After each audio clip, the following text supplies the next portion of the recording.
प्रिय छात्रों, fundamentals of molecular spectroscopy के लेक्चर सीरीज के अंदर आज हम चर्चा करेंगे बॉर्न ओपेनहाइमर एप्रोक्सीमेशन की।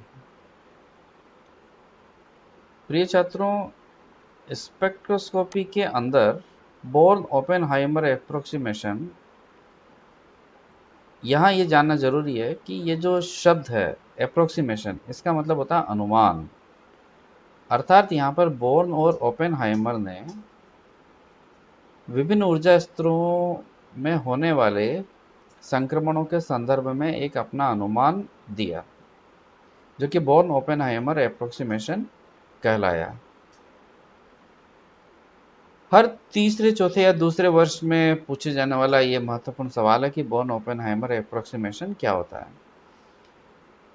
हमारे केमिस्ट्री पर्पज से इसे हम सिर्फ और सिर्फ थ्योरेटिकली हम समझने की कोशिश करते हैं, क्योंकि मैथमेटिकली इस बॉर्न ओपेनहाइमर एप्रोक्सीमेशन को हो सकता है शायद आप लोग फिजिक्स के अंदर इसे पढ़ते हो, लेकिन यहाँ पर हम इसकी यहाँ पर सिर्फ थ्योरेटिकल विवेचना करेंगे। यहाँ पर जैसे कि अभी आप समझ सकते हैं कि मैं यहाँ पर आपको इनके सेंटेंसेस को पढ़ करके सुनाता हूँ और उसको समझाता हूँ, जिससे कि आसानी से समझ में आएगा आपको।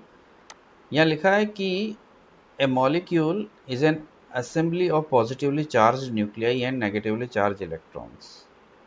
जो एक अणु है वो वास्तव में एक असेंबली है, यानी कि एक वो है असेंबल्ड परमाणुओं का, जिसमें कि धनावेशित नाभिक होते हैं और ऋणावेशित इलेक्ट्रॉन्स होते हैं।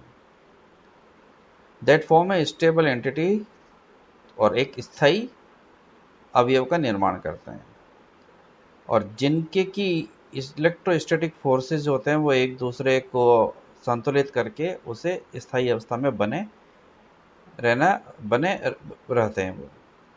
Since all the particles which make up the molecule are moving relative to each other, हमें पता है कि जो पार्टिकल्स होते हैं जिनसे कि हमारे अणु का निर्माण होता है वो एक दूसरे के संदर्भ में घूमते रहते हैं, आपस में मूवमेंट करते रहते हैं।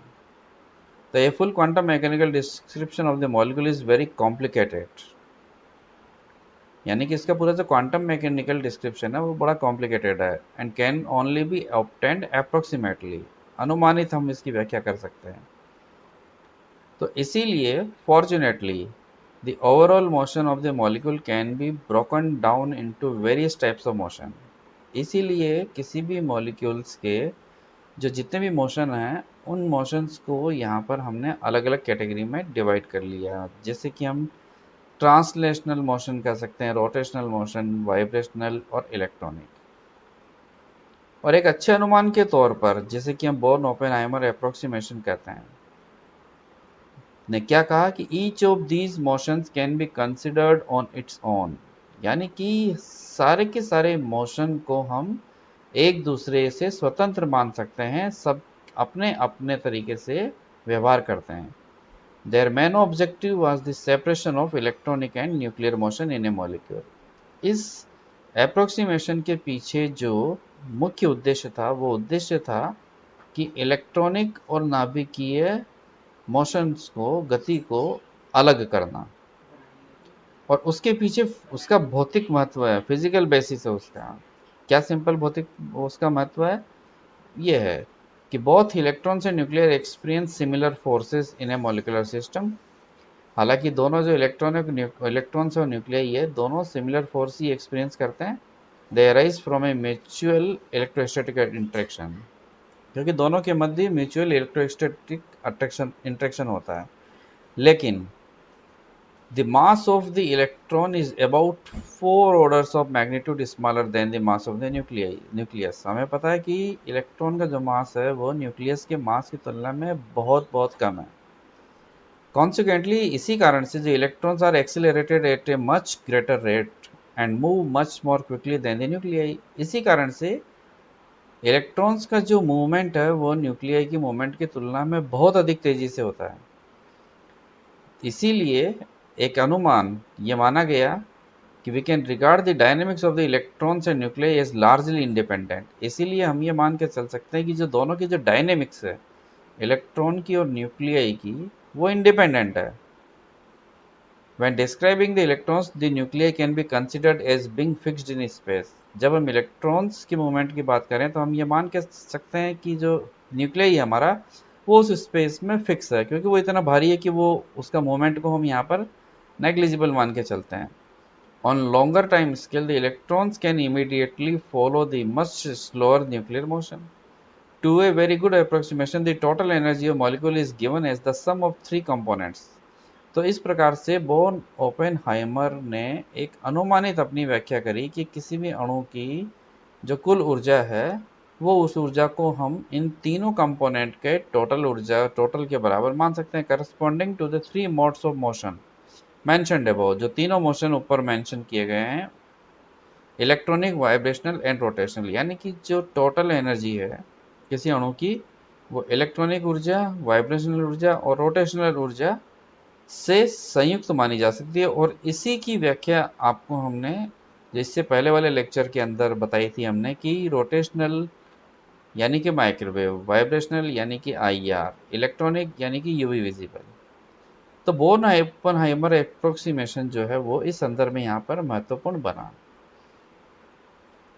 एक और महत्वपूर्ण चीज कि we disregard overall translational energy of the molecule, यानी कि हम ये मान के चलते हैं कि जो ट्रांसलेशनल एनर्जी है उसको हम यहाँ पर कोई महत्व नहीं देते, because it leads mainly to collision, यानी कि ये टक्करों पर निर्भर है, and this has only an indirect influence on the internal structure of molecule, जो कि बाहरी टक्करें हैं जो कि मॉलिक्यूल के इंटरनल स्ट्रक्चर को प्रभावित नहीं करती।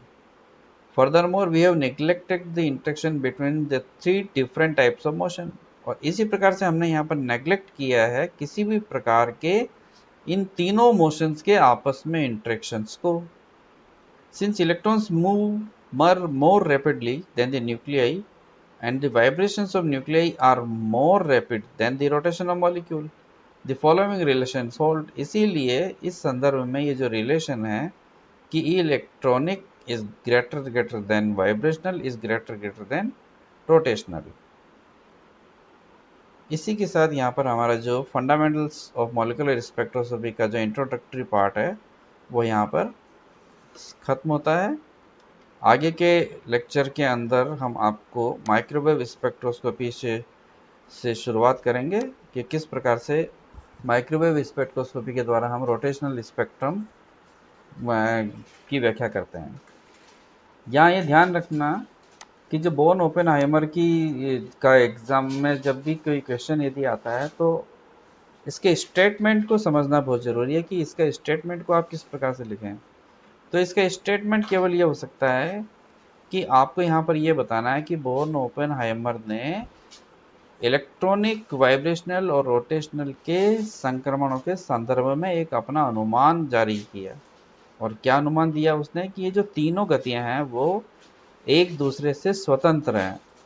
अब क्यों स्वतंत्र है उसकी फिर आपको व्याख्या करनी है कि उसके स्वतंत्र होने का क्या कारण दिया। कि हमने ये व्याख्या करी कि भाई जो इलेक्ट्रॉन होता है वो न्यूक्लियस की तुलना में काफ़ी हल्का होता है, उसका मूवमेंट बिल्कुल अलग माना गया और नाभिक का मूवमेंट को बिल्कुल अलग माना गया। इस प्रकार से उसकी यहाँ पर व्याख्या करने की कोशिश करी गई है। नेक्स्ट लेक्चर के अंदर हम चर्चा करेंगे यहाँ पर माइक्रोवेव स्पेक्ट्रोस्कोपी के बारे में।